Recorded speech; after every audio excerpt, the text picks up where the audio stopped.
الصلاۃ والسلام علیک یا رسول اللہ۔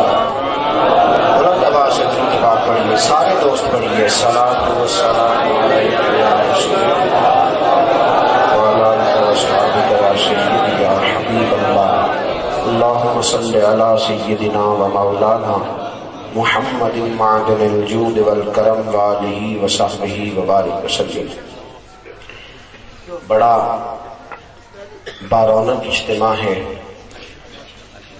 میں دور تک دیکھتا ہوں احباب جلوہ فرما ہیں، اور میں پھر سے ایک دفعہ دوستوں سے معذرت خواہ ہوں کہ بہت سے لوگوں کو آج بھی بیٹھنے کے لیے جگہ میسر نہیں آ سکی، اور جو کھڑے ہو کے سن رہے ہیں اور محفل میں شریک ہیں یقیناً انہیں زیادہ ثواب ملے گا۔ اللہ کریم آپ کا آنا قبول کرے۔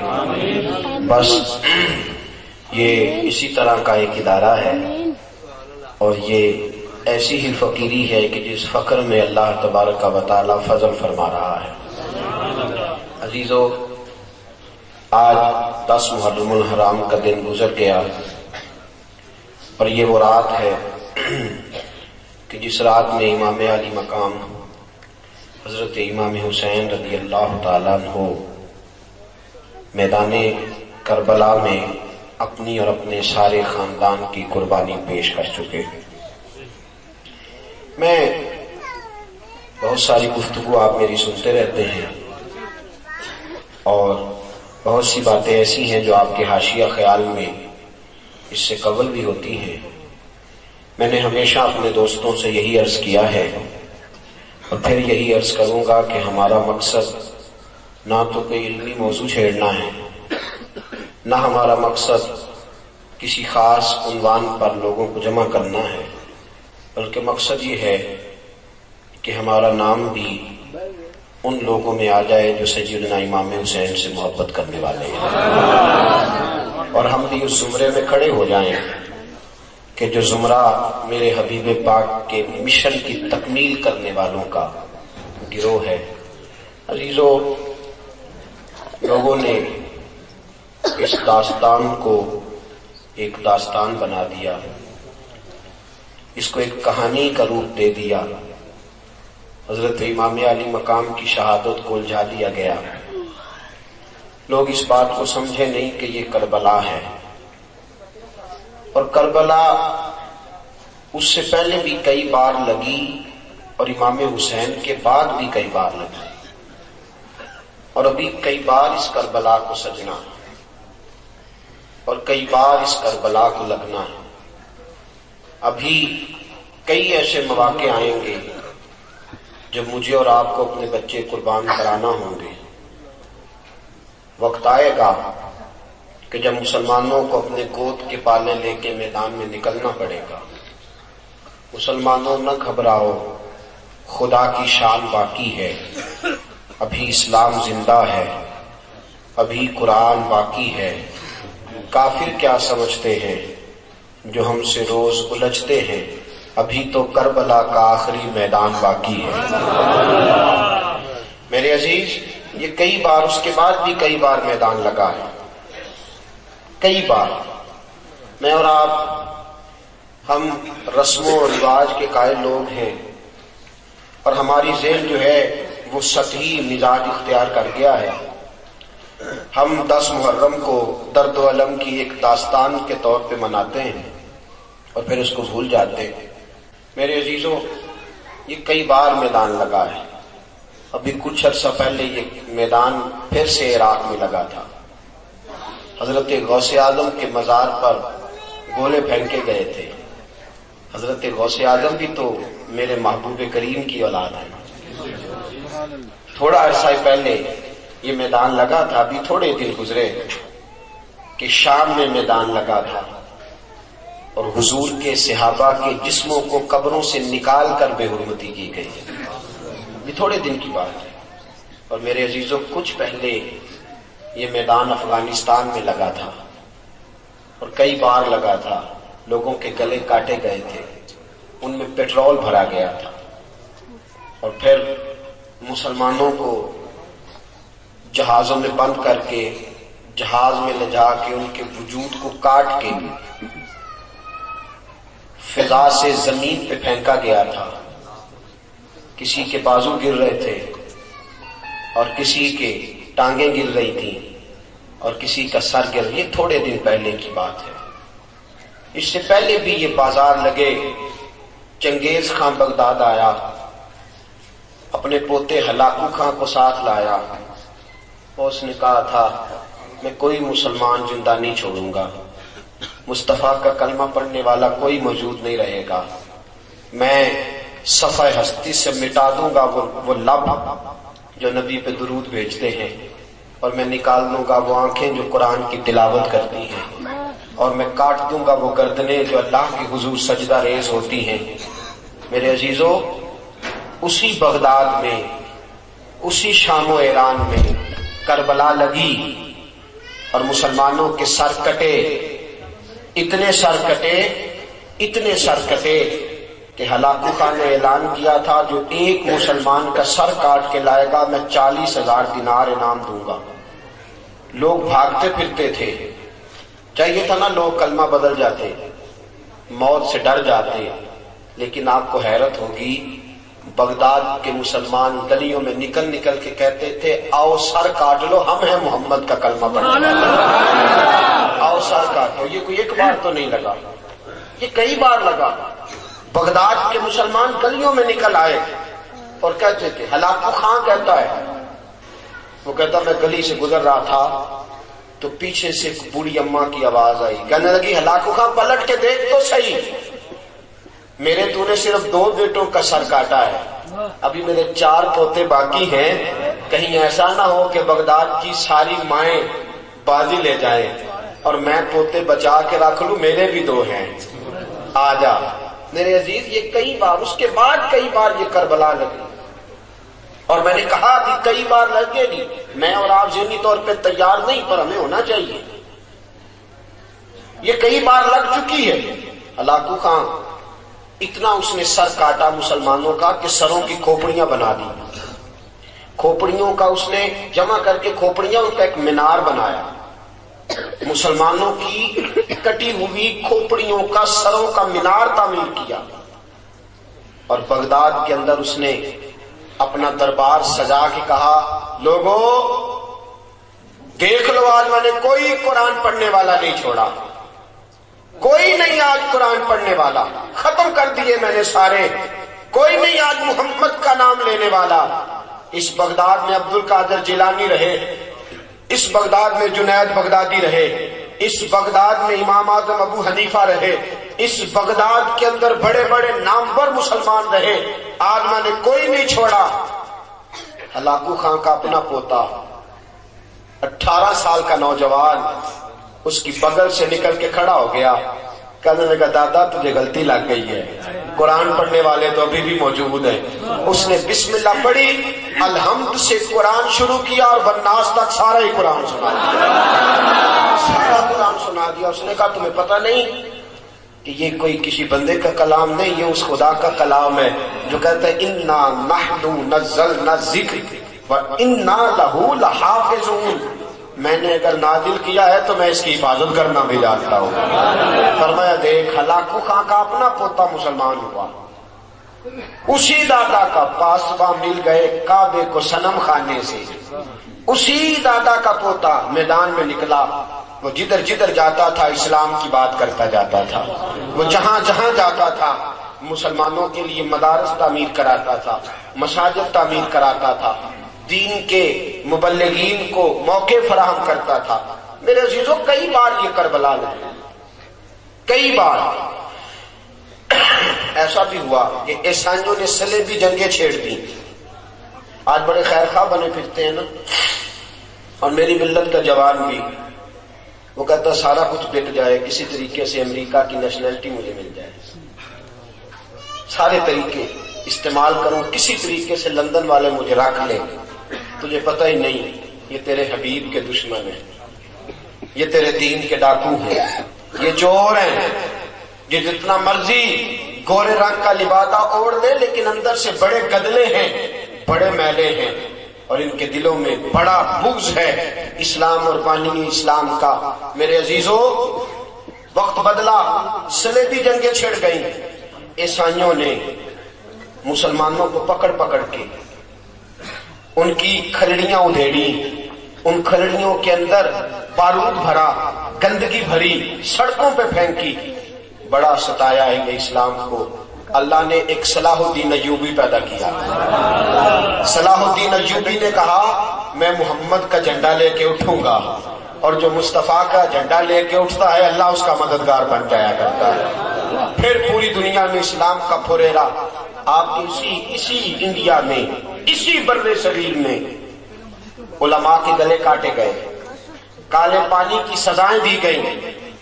حضرت علامہ فضل الرحمان گنج مراد آبادی کے بہت سے رفقا گرم پانی کر کے اس کے اندر علماء کو انگریز نے پھینکا، کہا جہاد والی آیتیں نکالو ورنہ تمہیں مار دیا جائے گا۔ حضرت علامہ ابو الحسنات کو سزائے موت سنائی گئی، علامہ خلیل الرحمان، سید خلیل الرحمان کو سزائے موت سنائی گئی۔ عزیزو، یہ بڑی دفعہ کربلا لگی ہے، میں کیا کروں، کہاں سے دل آپ کو کھول کے دکھاؤں۔ کتنی یادیں ہیں ایسی جو تڑپ رہی ہیں، جو مچل رہی ہیں۔ حقیقتیں آشکار کر دے، صداقتیں بے حجاب کر دے، ہر ایک ذرہ یہ کہہ رہا ہے آ اور مجھے آفتاب کر دے، کہو تو راز حیات کہہ دوں، حقیقت کائنات کہہ دوں، وہ بات کہہ دوں جو پتھروں کے دلوں کو بھی پاش پاش کر دے۔ عزیزو، بڑے زخم کھائے اس قوم نے، بڑی تکلیفیں سہی، کئی بار مسلمان لٹے، اور یہ آج اس دھرتی پہ آپ بیٹھے ہیں۔ دھوکہ تو یہی دیا گیا تھا نا کہ یہ دین کے نام پہ بنایا گیا، پراپوگنڈا تو یہی تھا نا کہ پاکستان کا مطلب کیا، لا الہ الا اللہ۔ دھوکہ تو یہی دیا گیا تھا نا کہ یہ وہ علاقہ ہوگا جہاں اسلام نافذ کیا جائے گا، یہاں دین کی بات کی جائے گی، یہاں کا حکمران قرآن و سنت کے مطابق فیصلہ کرے گا۔ آج بھی 108 سال کی وہ اماں کراچی کی ایک بستی میں رہتی ہے۔ 1947 میں اس اماں کے 4 جوان بیٹے ہندوؤں نے کاٹ دیے تھے، اور اس کی بیٹی کی عزت اس کی آنکھوں کے سامنے تار تار کر دی تھی۔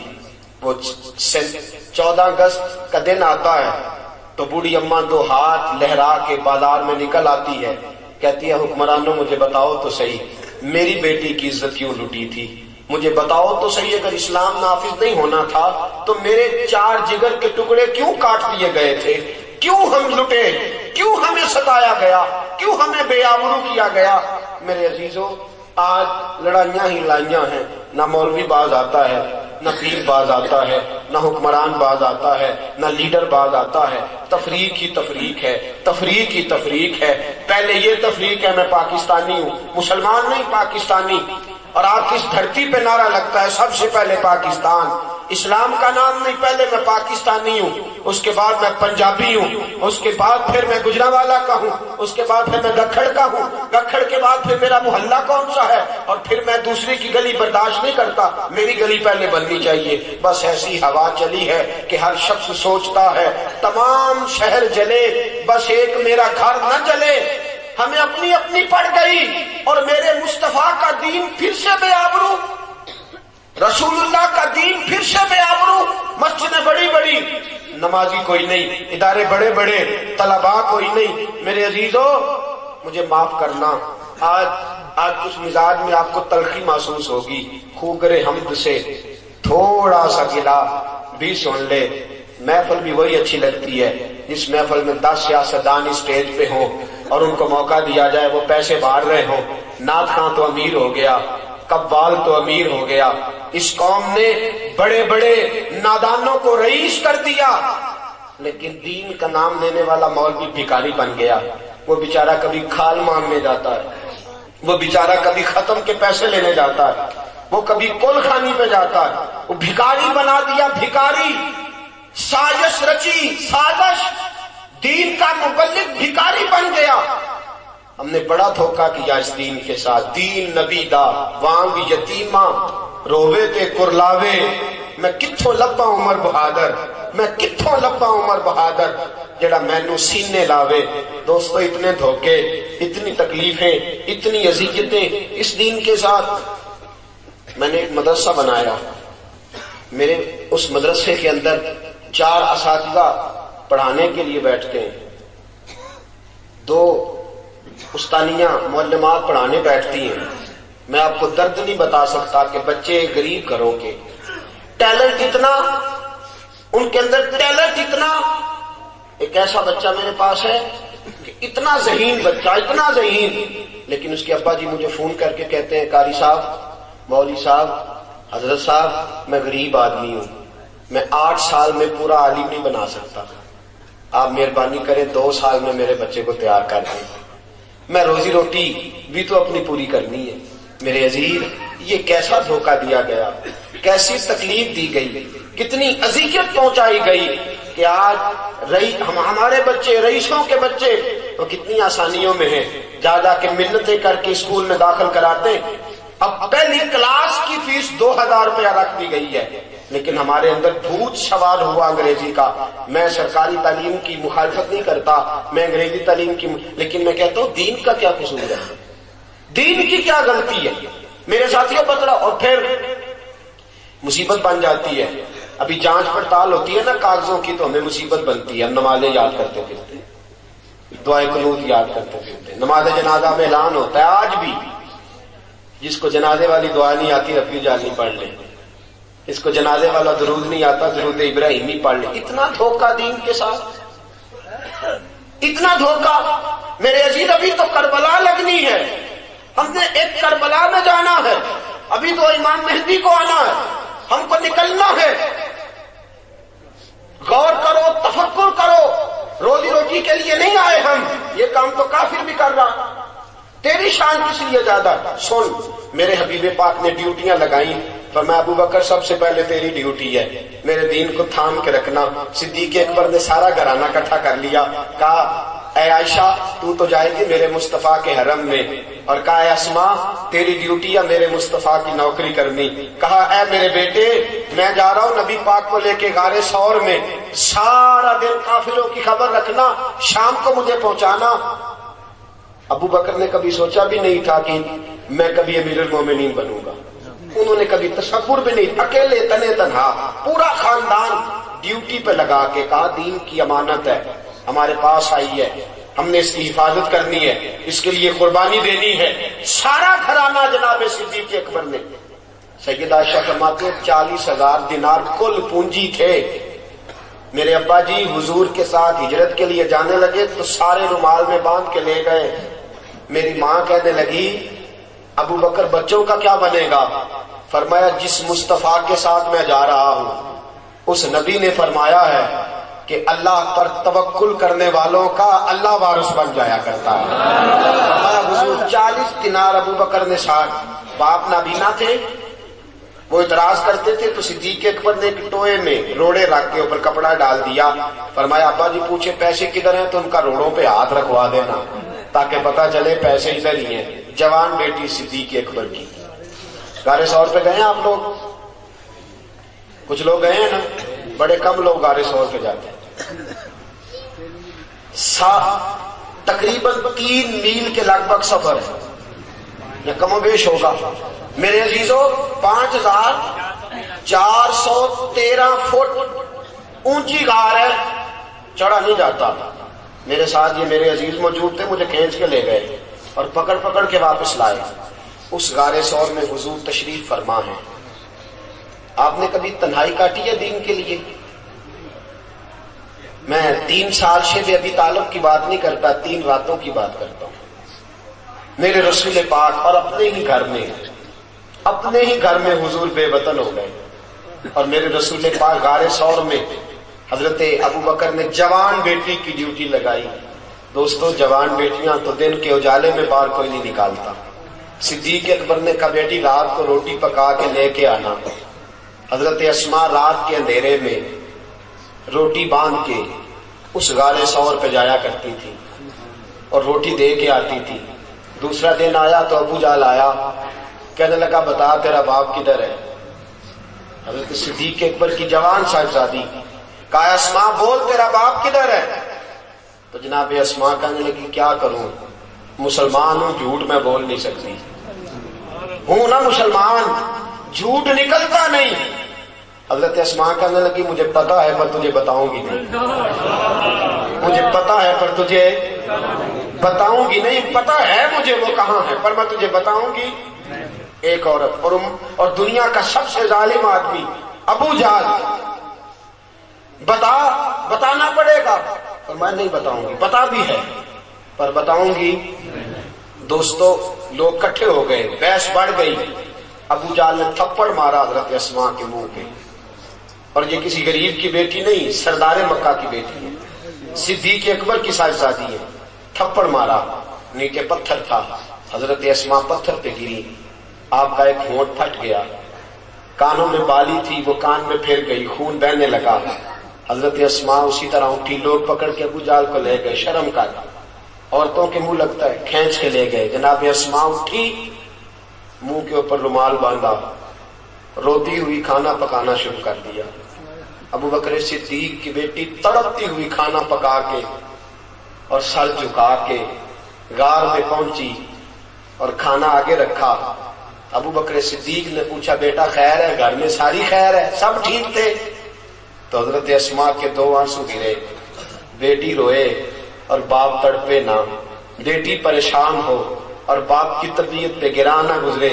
حضرت اسماء بیٹی خیر ہے رو پڑی، حضرت صدیق اکبر رضی اللہ تعالیٰ عنہ نے انگلی اٹھائی، ایک روایت انگلی اٹھائی اور منہ پہ رکھی، فرمایا بیٹا یہاں رونا بھی نہیں، یہ مصطفیٰ کا دربار ہے، یہاں رونا بھی نہیں۔ حضور نے فرمایا کیا ہوا، کیا ہوا اسماء، کیا بات ہے؟ کہ حضور کچھ نہیں۔ فرمایا بول تو صحیح یا رسول اللہ، کوئی بات بولو تو صحیح۔ حضور کچھ نہیں۔ کہا اسماء میں پوچھ رہا ہوں۔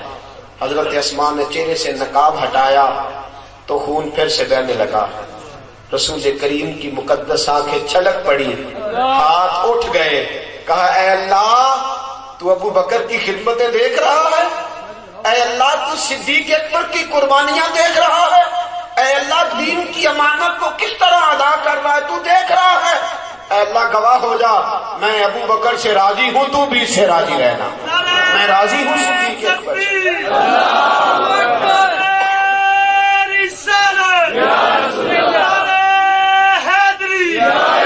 سیدی مرشدی یا نبی یا نبی، سیدی مرشدی یا نبی، غلام ہے غلام ہے رسول کے غلام، علماء اہل سنت زندہ باد۔ جب صدیق اکبر امیر المومنین بنے تو مسلمہ کذاب نے نبوت کا دعویٰ کر دیا، اس نے کہا میں نبی ہوں۔ کچھ لوگوں نے کہا ہم زکوٰۃ نہیں دیں گے۔ میرے رسول کریم نے ایک لشکر بھیجا تھا مسلمہ کو قتل کرنے کے لیے، وہ لشکر ابھی مدینے کی سرحد تک تھا کہ حضور کا وصال ہو گیا۔ جناب صدیق اکبر بیٹھے تو لوگوں نے کہا ابو بکر ابھی اس لشکر کو نہ بھیجو، حالات ٹھیک ہوں گے تو بھیج دینا۔ حضرت صدیق اکبر کہنے لگے لشکر حضور نے روانہ فرمایا تھا، وہ جائے ہی جائے۔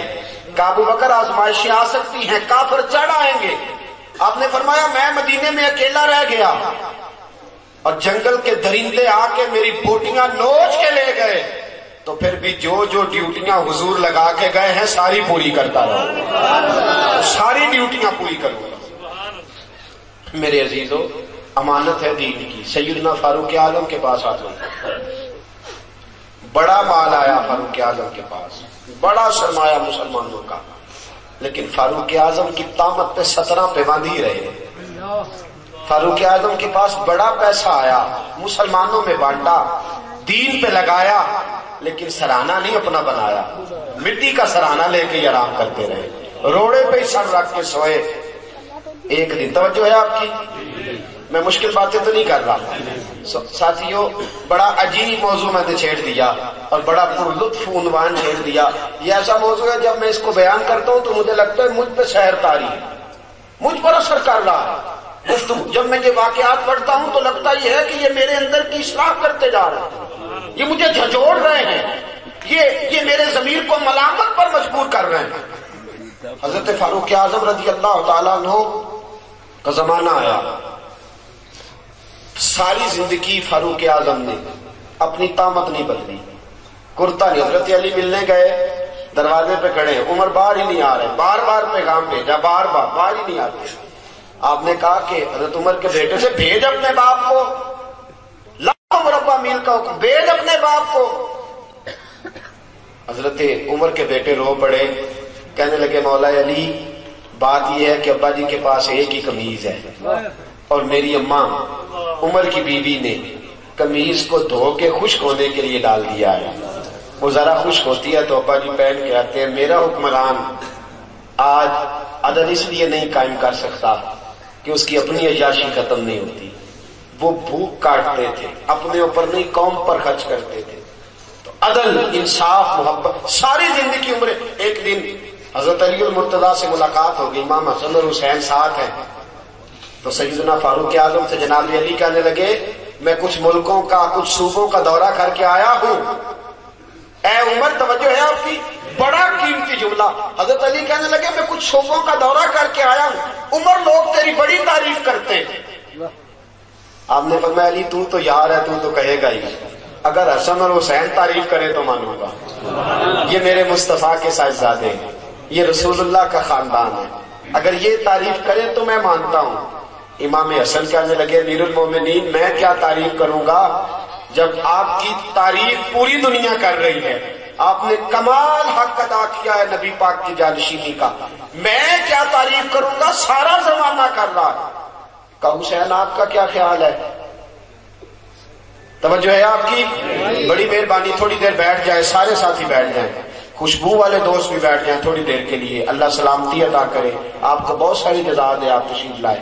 عزیزو، نبی کریم صلی اللہ تعالی علیہ وآلہ وسلم کے نواسے امام حسین کہنے لگے عمر کمال کی بات یہ ہے کہ میں آپ کی تعریف نہیں کرتا، بلکہ جب آپ مجھے نظر آتے ہیں میں دل سے دعائیں کرتا ہوں، میں آپ کے لیے دعائیں کرتا ہوں، آپ نے کمال کر دی. حضرت سیدنا فاروق اعظم فرمانے لگے مجھے لکھ کے دیتے ہو کہ میں اچھا ہوں؟ یہ عجیب بازی ہے، یہ عجیب پیار ہے، مجھے لکھ کے دیتے ہو کہ میں اچھا ہوں؟ امام حسن حسین نے لکھ کے دیا کہ اس وقت ہماری نظر میں اس دھرتی پہ اگر کوئی اچھائی ہے تو فاروق اعظم کے پاس ہے. جب جملہ لکھ کے دیا تو حضرت فاروق اعظم کی آنکھوں میں آنسو آ گئے، سینے سے لگایا، کہا اے اللہ تو گواہ رہنا، میرے مصطفیٰ کے نواسے کہہ رہے ہیں کہ میں اچھا ہوں، اے اللہ تو گواہ رہنا. عزیزو، امانت آئی سیدنا عثمان غنی کے پاس. عثمان غنی بہت بڑی حکومت کے امیر ہیں، بہت بڑی، 2000 آدمی آ گیا شر پسند. اس نے آ کے حضرت عثمان غنی کے گھر کا گھیرا چاروں طرف سے تنگ کر لیا. حضرت عثمان غنی سے انہوں نے مطالبات شروع کر دیے. شر پسند لوگ تھے، انہوں نے کہا کہ عثمان آپ خلافت چھوڑ دیں. حضرت عثمان غنی نے فرمایا کیسے چھوڑ دوں؟ میرے رسول پاک نے فرمایا تھا عثمان اللہ تجھے ایک قمیض پہنائے گا، لوگ اتارنا چاہیں گے پر کبھی نہ اتارنا. فرمایا حضور نے فرمایا تھا نہ چھوڑنا، میں کیسے چھوڑ دوں؟ چاروں طرف سے گھیرا انہوں نے ڈالا ہے مکان کا. امام حسین پہ 3 دن پانی بند ہوا ہے، حضرت عثمان غنی پہ 40 دن پانی بند رہا. 40 دن نہ کھانا کھایا نہ پانی پیا. لوگ کہنے لگے عثمان بھوک پیاس نہیں لگتی؟ فرمایا بھوک لگتی ہے تو خدا کا ذکر کرتا ہوں، پیاس لگتی ہے تو قرآن کی تلاوت کرتا ہوں، اللہ میری بھوک اور پیاس ختم کر دیتا ہے. 40 دن کہ میں نے کہا کہ بڑی پرانی ہے کربلا، بڑی پرانی. 40 دن پانی بند رہا. حضرت علی اور حضرت امام حسین کے لیے تو جناب عباس پانی لے کے آئے تھے، حضرت عثمان غنی کے لیے جناب علی پانی کا مشکیزہ لے کے آئے، حضرت علی پانی کا مشکیزہ لے کے آئے. اور جب پہنچے دروازے پہ تو ایک ظالم نے تیر مارا، مشکیزہ پھٹ گیا، پانی بہہ گیا. حضرت علی المرتضیٰ کہنے لگے مجھے عثمان نے منع کر دیا تم سے لڑنا نہیں، ورنہ تم 2000 ہو، 2000 کے لیے تو علی اکیلا ہی کافی ہے. دیواریں ہلتی رہتی ہیں اور در کانپ جاتا ہے، علی کا نام سن کے اب بھی خیبر کانپ جاتا ہے.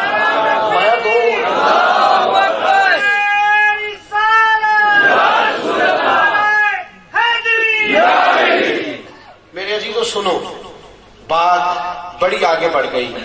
حضرت عثمان غنی کے پاس جناب علی پہنچے، دیگر صحابہ پہنچے، کہنے لگے اے عثمان، آپ نے بڑی خدمت کی، 12 سال دین کی، بڑا کام کیا، 3 باتیں ہیں، آپ اس طرح کریں، ہمیں اجازت دیں، ہم ان 2000 آدمی کو بھگا دیتے ہیں. حضرت عثمان غنی کہنے لگے میری وجہ سے نبی پاک کے مدینے میں خون بہہ جائے، رسول پاک کے شہر کی گلیاں میری وجہ سے سرخ ہو جائیں. عثمان کا گلا کٹتا ہے تو کٹنے دو، لیکن رسول کریم علیہ الصلوۃ والسلام کے شہر میں خون اور دنگا فساد برداشت نہیں کرتا. کہا پھر آپ اس طرح کریں کہ کچھ دنوں کے لیے حکومت چھوڑ دیں. آپ نے فرمایا حضور نے فرمایا تھا قمیض نہ اتارنا، کبھی نہیں اتاروں گا. صحابہ نے تیسری پیشکش کی، کہا کچھ دنوں کے لیے مدینہ چھوڑ دیں، کچھ دنوں کے لیے مدینہ چھوڑ دیں، کچھ دنوں کے لیے، پھر آ جائیے گا، حالات ٹھیک ہوں گے. آپ نے فرمایا دوستو دیکھو میری داڑھی سفید ہو گئی ہے، پتہ نہیں کس گلی میں موت آ جائے، میں مصطفیٰ کے مدینے سے باہر نہیں مرنا چاہتا. یہ اسلام کا وہ حکمران کہ جس کے اوپر امانت آئی، شر پسندی ہوئی، حضرت امام عثمان غنی رضی اللہ تعالیٰ عنہ نے جان قربان کر دی، شہادت پیش کر دی، لیکن نبی پاک کے مدینے میں فساد نہ ہونے دیا. دوستو جناب علی کی باری آئی تو وہ بھی کوفے کی گلی میں شہید ہو گئے. حضرت علی المرتضیٰ رضی اللہ تعالیٰ عنہ ساری زندگی دین کے لیے کھڑے رہے، کوفے کی گلی میں شہید ہوئے. باریاں بڑھتی رہی، پورا خاندان. ایک وہ زمانہ بھی آیا کہ میرے رسول پاک نے فرمایا فاطمہ تیری باقی 3 بہنوں نے بھی بڑے دکھ اٹھائے. دوستو میں اور آپ، میرے ساتھی مجھ سے بڑی محبت کے ساتھ اکثر کہتے ہیں اتنے سفر نہ کریں، آپ اتنی محنت نہ کریں، تھوڑی کر لیا کریں، کم نکلیں. میں ان کی محبت کو وصول کرتا ہوں، مجھ سے پیار کرتے ہیں تو ایسے جملے بولتے ہیں، لیکن قسم اللہ کی جب میں رسول اللہ کی تبلیغ پڑھتا ہوں اور کتابیں، ایک ابو جہل کے دروازے پہ نبی پاک 2000 بار تبلیغ کرنے گئے. کتنی بار؟ 2000. اور حضور کو پتا تھا کلمہ نہیں پڑے گا، 2000 بار دروازے پہ دستک دی. اور دوستو بڑے دکھ اٹھائے حضور نے، بڑی تکلیفیں اٹھائی. جو چیز مفت ملتی ہے اس کی قدر نہیں ہوتی، مفت ملتی ہے نا جو چیز اس کی قدر نہیں. مجھے اور آپ کو مفت مل گیا یہ دین. کبھی بلال کی قبر پہ کھڑے ہو کے پوچھو دین کتنا مہنگا ہے، کبھی کھڑے ہو کے پوچھو سیدہ فاطمہ سے کہ دین کتنا مہنگا ہے، کبھی پوچھو امام حسین سے کہ کتنا کٹھن ہے یہ دین.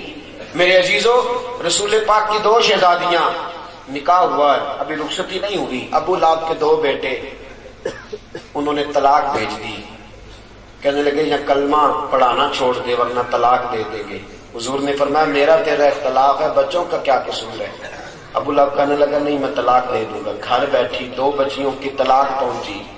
سیدہ ختیجہ فرماتی ہیں حضور بڑا روئے، اٹھے، بچیوں کے سر پہ ہاتھ رکھا، کہا بیٹا اپنے بابا کے دین کے کام میں ثابت قدم رہنا، اللہ تمہیں بڑی بہتر جزا دے گا. اور ساتھیوں صرف حضرت فاطمہ نہیں، سیدہ زینب میرے رسول پاک کی بڑی صاحبزادی حمل سے ہے، اللہ نے ان کے گھر میں ولادت کی خوشی رکھی ہوئی ہے. مکہ سے مدینہ کی طرف آ رہی ہے. حبار بن اسود نے نیزہ مارا، اونٹ بدکا اتنی تیزی سے دوڑا کہ آپ زمین پہ گری، بچہ خون بن کے نکلا، حالات بگڑ گئے. کتنے مہینے میرے حبیب کی صاحبزادی کتنے ہی مہینے بیمار رہ کے وصال کر گئی. بڑی صاحبزادی تھی. حضرت ختیجہ الکبریٰ سے شکل ملتی تھی. رسول پاک نے بڑے آنسو بہائے. کیسا یہ دین تھا اور کتنا حضور کو اس پودے سے پیار تھا. بیٹی کو شہید کرنے والا حبار بن اسود منہ پہ نقاب ڈال کے فتح مکہ کے بعد آیا. آگے کہنے لگا سونیا کوئی آپ کا بہت بڑا مجرم بھی کلمہ پڑھ لے تو اس کو بھی معاف کر دیتے ہو. رسول پاک نے فرمایا چہرے سے نقاب ہٹا، بیٹیوں کے قاتل کبھی بھولا نہیں کرتے. تو چہرے سے نقاب ہٹا، اولاد کے قاتل کبھی بھولا نہیں کرتے، لیکن تو پڑھ لے کلمہ، مجھے سب سے زیادہ دین سے پیار ہے، اگر تو مسلمان ہو گیا تو میں تیری یہ خطا بھی معاف کرنے کو تیار ہوں۔ میرے عزیزو، کربلا بڑی پرانی، کربلا بڑی پرانی۔ حضرت امیر حمزہ رسول پاک کے چچا اور رضائی بھائی بھی ہیں، صرف 6 مہینے عمر مبارک زیادہ تھی، حضور کے ساتھ کھیلے تھے، نبی پاک کو بڑا پیار تھا، حضور بڑی محبت فرماتے تھے، بڑا میرے رسول پاک کے ساتھ لگاؤ تھا، کلمہ بھی بڑی جلدی پڑھ لیا۔ حضور فرماتے تھے حمزہ تو حمزہ نہیں، اسد اللہ و رسول، تو اللہ رسول کا شعر ہے۔ میدان احد میں جناب امیر حمزہ کی لاش مبارک پڑی ہے، نبی پاک کی پھپھو حضرت صفیہ اس لاش کے قریب جاتی ہیں تو حضور فرماتے ہیں میری پھپھی کو روکو، یہ کٹی ہوئی لاش ہے، پھپھی سے دیکھی نہیں جائے گی۔ حضرت صفیہ دور کھڑی ہو کے کہتے ہیں محمد میرا سگا بھائی تھا، پر میں اتنا پیار نہیں کرتی تھی جتنا تو چاچا سے پیار کرتا تھا، اگر تو برداشت کر سکتا ہے تو میں بھی کر لوں گی۔ پورا وجود کاٹ دیا گیا حضرت امیر حمزہ کا۔ میرے دوستوں، کئی بار کربلا سجی، کئی بار کربلا لگی، اور یہ کربلا جو عراق کے میدان میں لگی اس کا تو آغاز بڑا پہلے ہو گیا تھا، بڑا پہلے۔ سیدہ فاطمہ الزہرا 5.5 سال عمر تھی، مکے کی گلی سے گزر رہی تھی، ابو جہل نے کہا معاذ اللہ محمد صلی اللہ علیہ وسلم اچھے نہیں، اس نے یہ جملے بولے تو حضرت فاطمہ نے کربلا کا آغاز کر دیا، فرمانے لگی تو بڑا لعنتی ہے، میرے باپ کو تو اللہ نے بڑی عزتیں عطا فرما رکھی ہے۔ آغاز ہو گیا، نکارہ بجا دیا کربلا کا۔ 5.5 سال عمر مبارک حضرت فاطمہ کی، ابو جہل نے تھپڑ مارا چہرہ اقدس پہ، حضرت فاطمہ پہلا ظلم سہ کے گھر آئی، رسول کریم علیہ الصلوۃ والسلام بڑے پریشان ہوئے۔ میرے عزیزوں، کربلا کا آغاز ہوا، سیدہ نے دکھ برداشت کیے، بڑے کٹھن لمحات میں یہ بچے پالے، امام حسن اور حسین کی تربیت فرمائی۔ سیدہ فاطمہ نے جگر پاروں کو اپنے چھاتیوں سے نکلنے والا وہ پاکیزہ دودھ پلایا کہ جس نے آگے بڑھ کے اسلام کے شجر کو داغدار ہونے سے بچایا۔ میرے عزیزوں، سیدہ طیبہ طاہرہ حضرت فاطمہ زہرا کے آنگن میں حضرت علی مزدوری کر کے کھانا لایا کرتے تھے، پاکیزہ رزق پہنچتا تھا۔ سیدہ اپنے ہاتھوں سے چکی پیس پیس کے اپنے بچوں کو دیا کرتی تھی۔ علامہ ابو نور کہا کرتے تھے کہ فاطمہ بات تو بڑی تھی نا کہ سیدہ چکی پیس رہی ہیں تو قرآن پڑھ رہی ہیں، حضرت فاطمہ آٹا گوندھ رہی ہیں تو قرآن پڑھ رہی ہیں، حضرت فاطمہ روٹی بنا رہی ہیں تو قرآن پڑھ رہی ہیں۔ سیدہ فاطمہ لقمے توڑ کے حسن اور حسین کے منہ میں دیتی ہے تو قرآن پڑھتی ہے۔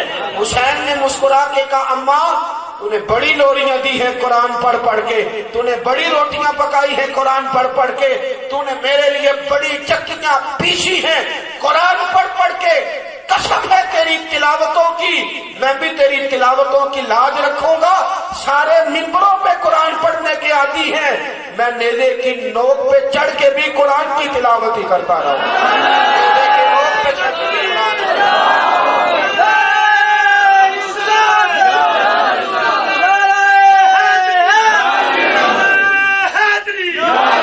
میرے سخی حسین دی شان دیکھو، میرے سخی حسین دی، میرے سخی حسین دی شان ویکھو، ایسا رتبہ تے کسے نے پایا ہی نہیں۔ لکھاں ہوئے شہید جہان اندر، پر ہتھاں اتے تے کسے بال کو آیا ہی نہیں۔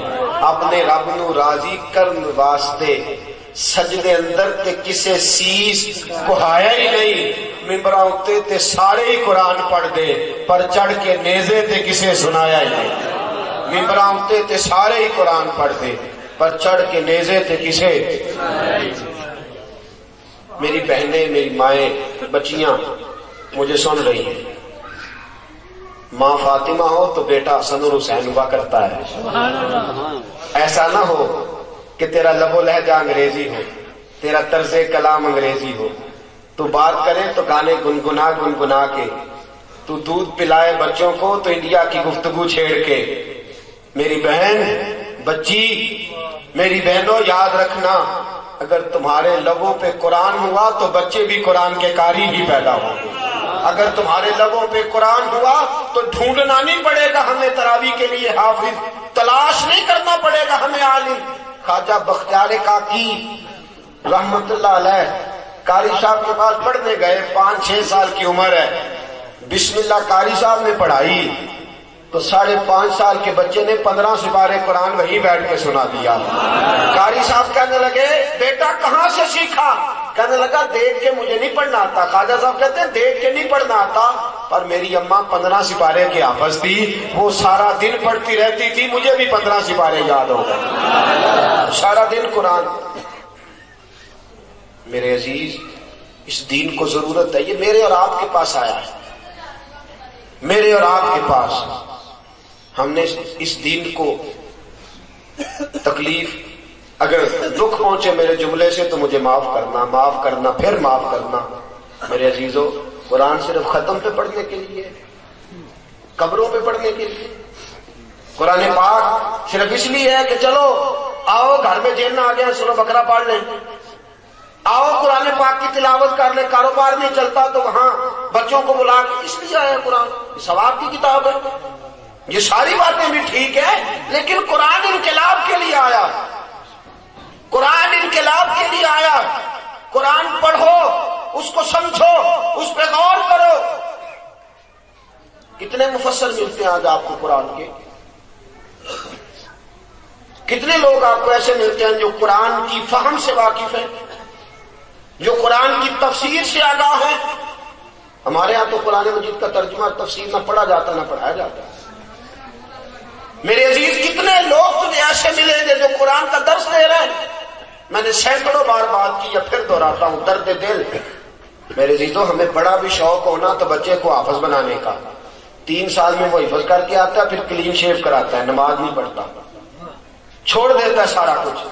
کیوں نہیں ہم اپنا بچہ عالم دین بنانے کے لیے پیش کرتے؟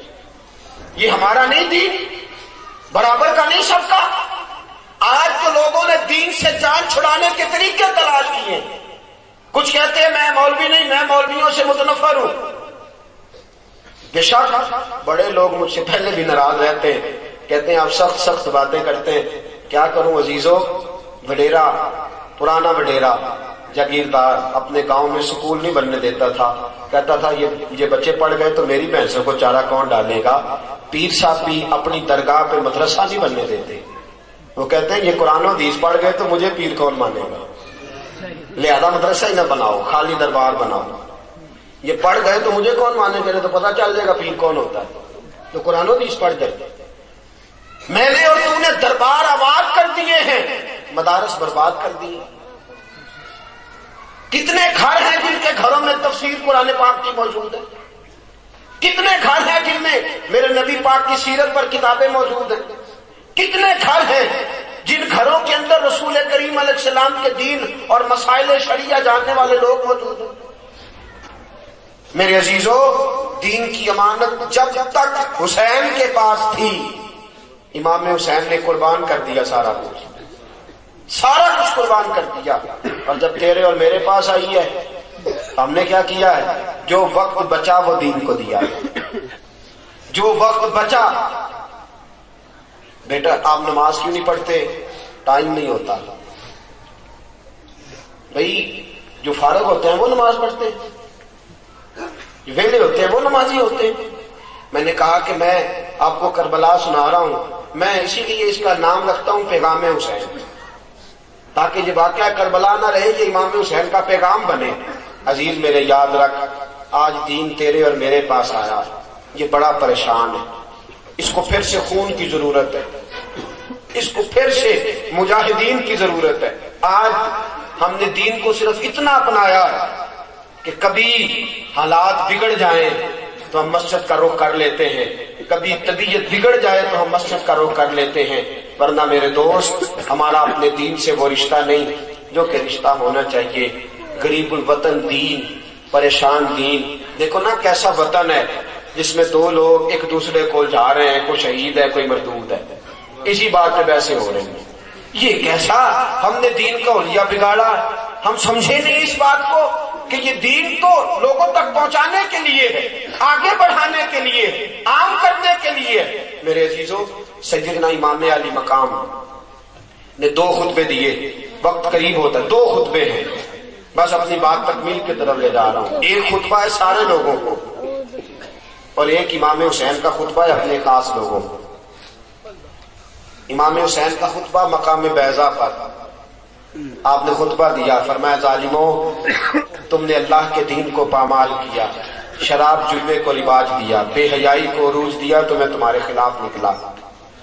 تم اچھی طرح جانتے ہو کہ میری فضیلت کا اس وقت کوئی شخص موجود نہیں، اور تم یہ بھی جانتے ہو کہ پوری کائنات میں اس وقت اللہ کے رسول کا نواسہ بھی ایک ہی ہے۔ فرمایا یاد رکھو، تم میرا ناحق خون بہاؤ گے، دنیا میں بھی تمہیں جواب دینا پڑے گا، آخرت میں بھی تمہیں۔ یہ خطبہ امام حسین کا، اور پھر ایک خطبہ خاص لوگوں میں، بڑی قابل توجہ بات۔ امام حسین جاگ رہے ہیں آپ لوگ؟ الحمدللہ، اللہ کرے کہ آپ جاگتے ہی رہیں۔ نعرہ تکبیر،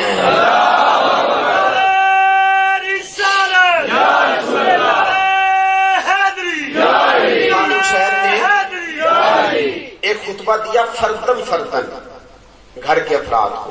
تاریخ کی کتابیں بتلاتی ہیں کہ فردن فردن امام حسین نے جوانوں کو بلایا۔ جوانی مستانی ہوتی ہے، جوانی میں گرم خون ہوتا ہے، بہت سی باتیں ایسی ہوتی ہیں جو جوان کہتے ہیں، جو میں کہتا ہوں وہی ٹھیک ہے۔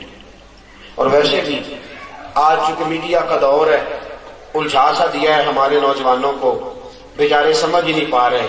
اقبال کہتا ہے کہ اسے خبر ہی نہیں کہ وہ کون سا گردو ہے جس کا ہے تو ایک ٹوٹا ہوا تارا۔ اسے پتہ ہی نہیں بیچارے کو کہ میرا اصل مقام کیا ہے، میں ہوں کیا اور میں کر کیا رہا ہوں۔ پہلے تو قوم نے اس کے ساتھ دغا کیا، الجھا دیا، پھر خود اتنا سمجھدار بن گیا کہ کل کائنات اپنی ہی عقل کو سمجھتا ہے۔ میرے عزیزو، امام حسین نے جوانوں کو بلایا۔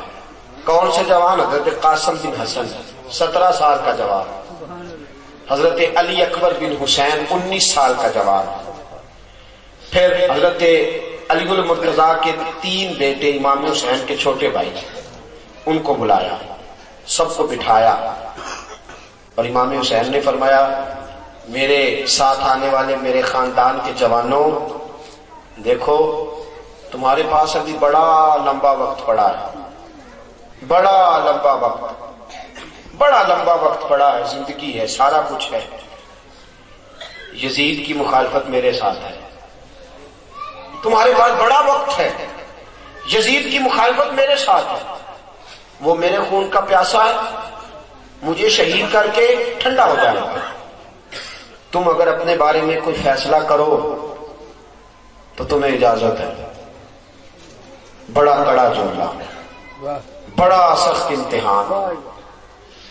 چاہیے تھا نا، بیٹے نے تو اٹھنا ہی ہوتا ہے، بھائی تو اٹھا ہی کرتے ہیں۔ حضرت قاسم بن حسن سب سے پہلے اٹھے اور اتنا جذبہ دکھایا، کہتے ہیں کہ ایڑیوں کے بل، پنجوں کے بل کھڑے ہو گئے، ایڑیاں اٹھا لی۔ کہا چچا جی آپ نے سوچا بھی کیسے؟ اے امام آپ نے یہ کیسا تصور بنایا؟ ہم آپ کو چھوڑ جائیں گے، ہم آپ کو چھوڑ جائیں گے۔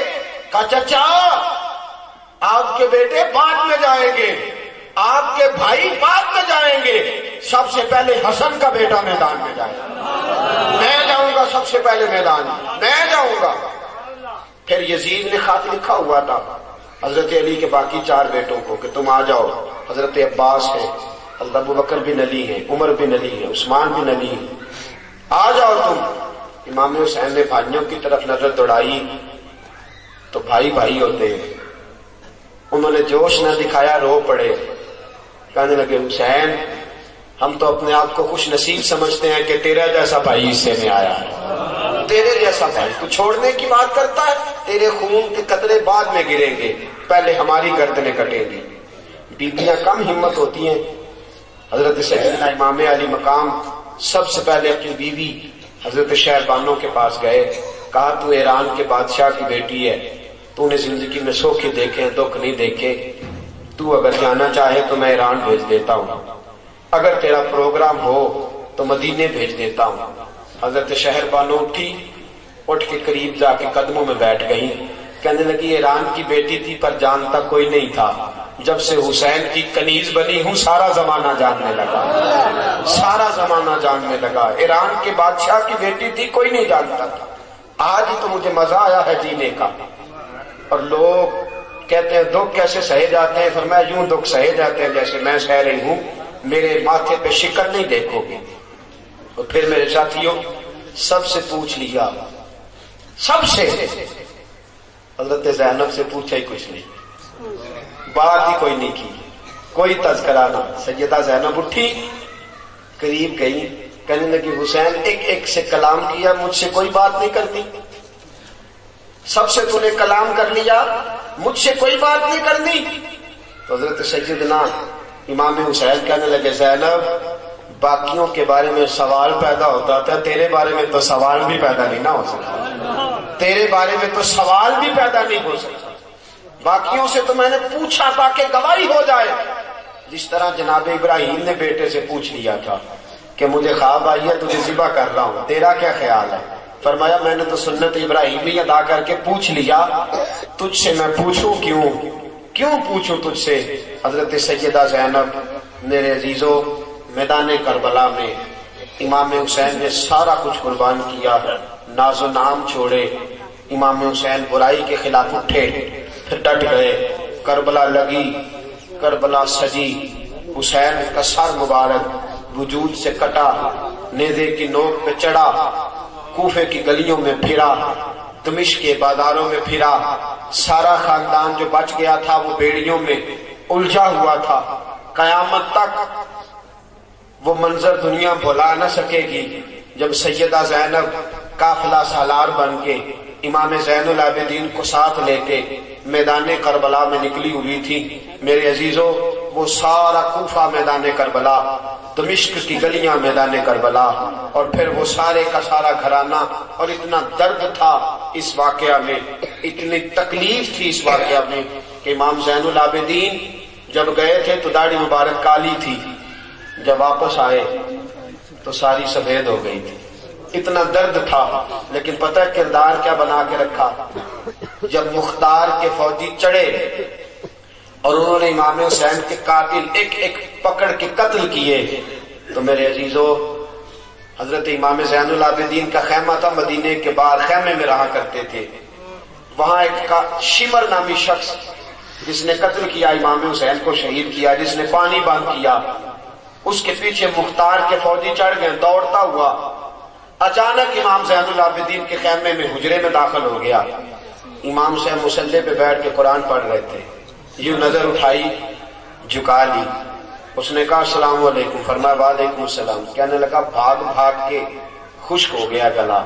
اس نے سمجھا امام زین العابدین نے مجھے پہچانا نہیں، کہنے لگا میرا بھاگ بھاگ کے گلا خشک ہو گیا۔ کہتا میں یہ سمجھاؤں کہ امام پہچانے نہیں مجھے، ورنہ اٹھتے مارتے مزاحمت کرتے، فرماتے ہیں بھاگ، میں نے کہا بھاگ بھاگ کے گلا خشک ہو گیا، پانی ملے گا؟